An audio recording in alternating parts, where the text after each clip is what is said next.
James Branch Cabell was an American writer. He was born in 1879 in Richmond, Virginia, the son of Robert Gamble Cabell Jr. and Anna Harris. In 1898, he graduated from the College of William and Mary in Williamsburg, Virginia. In 1901, his first stories were accepted for publication and he was suspected of murder. He was a suspect in the murder of his cousin John Scott, supposedly his mother's lover, but he was never charged. In 1913, he married Priscilla Bradley Shepherd, a widow with 5 children from her previous marriage. She died in 1949.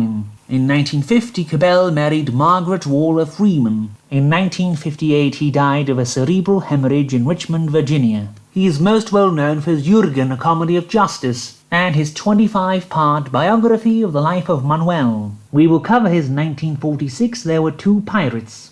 The novel concerns the fictional mythical pirate Jose Gasparilla. We see him take over the ship captained by his godfather, whose brains he blows out with an appropriate level of decorum. The language of this, the longest segment, is somewhat infuriating. While I enjoy dark satire and dark humour, the tone here from Gasparilla's diary is so irreverent it becomes obnoxious. Kind of how Chesterton's writing becomes insufferable in The Napoleon of Notting Hill.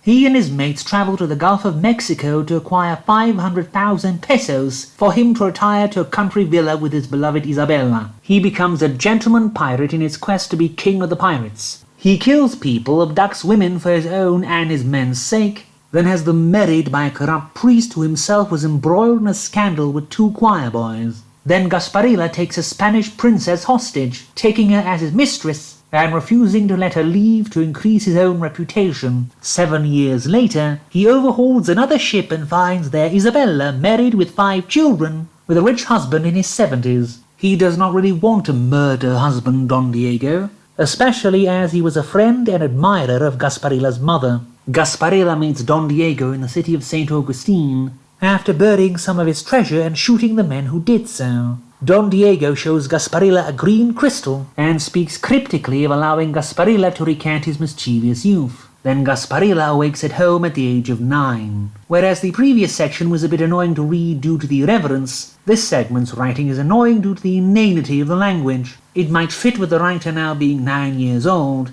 but the naivete, simplicity and ignorance of the narrator in this segment becomes especially grating. More so, it seems rather odd when in the previous segment, this same narrator who still retains memories of his previous life in this state went on about the bedroom gymnastics and thighs and bosoms relating to his royal captive. The only note of interest reading these childish reminiscences about how icky girls are is his mother telling young Gasparilla that the king made shadows forbidden, so that is why no one has them anymore. Then he is suddenly awakened as his normal self by the ghastly form of Don Diego now since departed. Gasparilla had spent 9 years reliving his childhood, tricked by Don Diego to make sure he did not steal away his wife. To be sure he was not missed, Gasparilla's shadow was taken from him and resumed his role as the pirate king. And so Gasparilla can marry Isabella and pose as his own cousin to be free of any legal issues.